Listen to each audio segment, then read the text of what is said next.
Congratulations on becoming part of the Fisher family. Your new metal detector has been carefully handcrafted by the most knowledgeable professionals in the industry.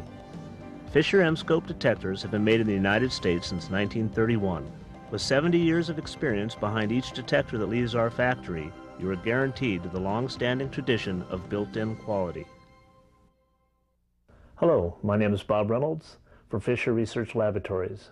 I work as a special process engineer for a major aerospace company out of Mesa, Arizona, and I am also an authorized Fisher dealer.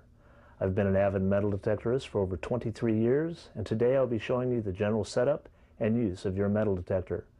I'd like to congratulate you and welcome you to the Fisher family.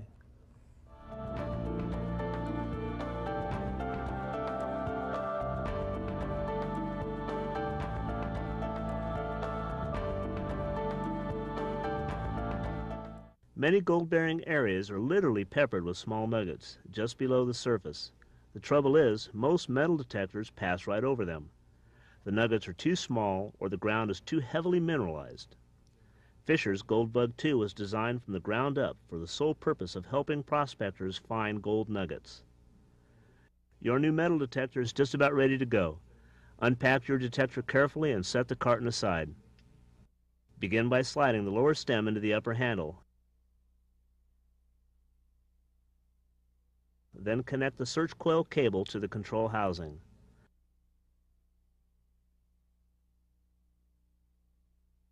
Adjust the stem length and coil angle so that the search coil rests flat on the ground, about 6 to 12 inches in front of and slightly to the outside of your foot. Stem length is adjusted by loosening the lower lock nut and allowing the spring lock to snap into one of the holes in the upper handle. The coil angle is adjusted by loosening the nylon wing nut on top of the search coil.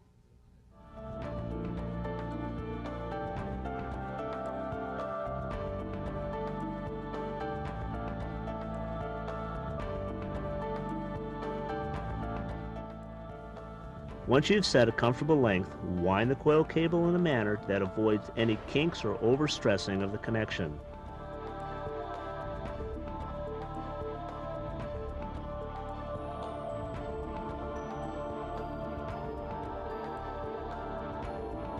Spend some time getting to know the control panel of your metal detector. The Goldbug 2 has 7 controls to learn. They are the iron discrimination, audio boost mode control. When in the iron discrimination position, hot rocks and small iron objects are ignored. In the normal position, the unit is in the all-metal auto-tune mode and is used for most nugget hunting conditions. Audio boost position amplifies the volume on small targets. The sensitivity knob controls adjust sensitivity to targets and ground minerals. The higher the setting, the deeper you will detect. You will also detect smaller targets. However, the Goldbug 2 is so sensitive at the maximum setting that you will pick up more false signals in mineralized soil. The sensitivity control is the most misunderstood on many detectors. Think of it as the gas pedal on your car. On a long straight highway, low mineralized ground, you can give it more gas, but on a twisted mountain road, highly mineralized ground, you will achieve more depth and a safer ride by cutting back on the gas. If your detector is acting erratic, cut back on the sensitivity until it smooths out. In the extreme counterclockwise position, this control doubles as a battery test. The ground reject control. This dual knob is used to electronically tune the search coil to ignore ground minerals.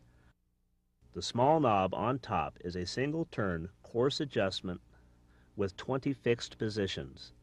The large 16 turn fine tuning knob is on the bottom. This control works in conjunction with all 3 operating modes of the Goldbug 2.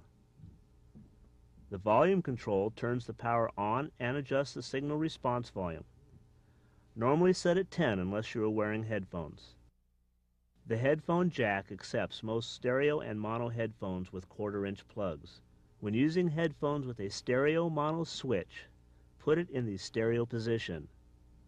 The mineralization control is a 3-position toggle switch and has 3 modes for varying levels of ground mineralization: high, normal, and low. The audio threshold control is located between the battery doors and is used to set a barely audible sound when first turning the detector on and just prior to hunting. Make this adjustment when the search coil is in the air, away from any metal objects. The Goldbug 2 operates at 71 kHz. This ultra-high frequency allows the user to search deeper for the tiniest gold flakes. Be sure to keep the search coil parallel to and as close to the ground as possible. Also pay attention to the speed at which you move the search coil.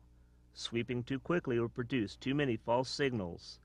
Slowing the speed of the coil will increase target separation and add depth. Be sure to overlap your sweeps to avoid missing any good signals.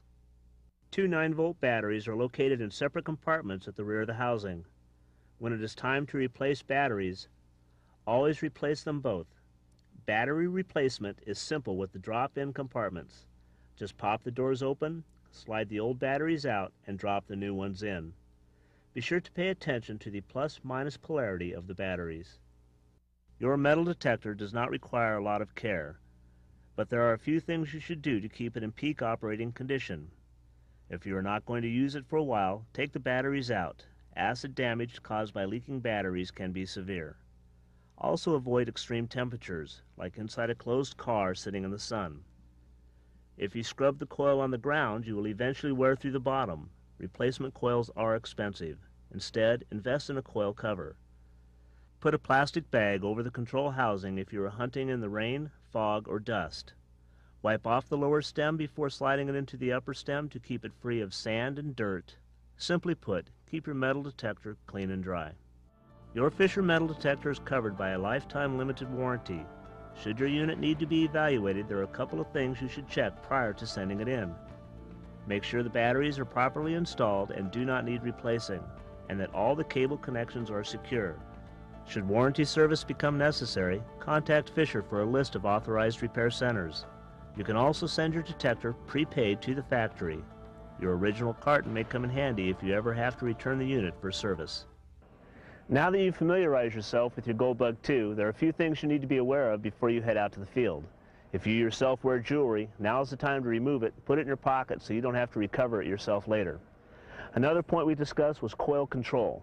It is very important with the Goldbug that you keep that coil parallel to the ground and smooth at all times. A lot of people have a bad habit of what's called a golf swing. So make sure it's smooth and your index is slow. The Goldbug 2 is also very temperamental for ground balancing. Take time to learn that ground balancing. Once you have that down pat, you'll achieve more nuggets at deeper depth. As you also head into the field, remember your ethics. Fill all your holes, remove all your trash. Whenever you have the opportunity, share your hobby with a child. As always, should you have any questions regarding your new metal detector, please refer to your operating manual or contact your local Fisher dealer. And at any time, you can contact the factory customer service department for additional information. This is Bob Reynolds for the Fisher Research Laboratory. Thank you and happy hunting.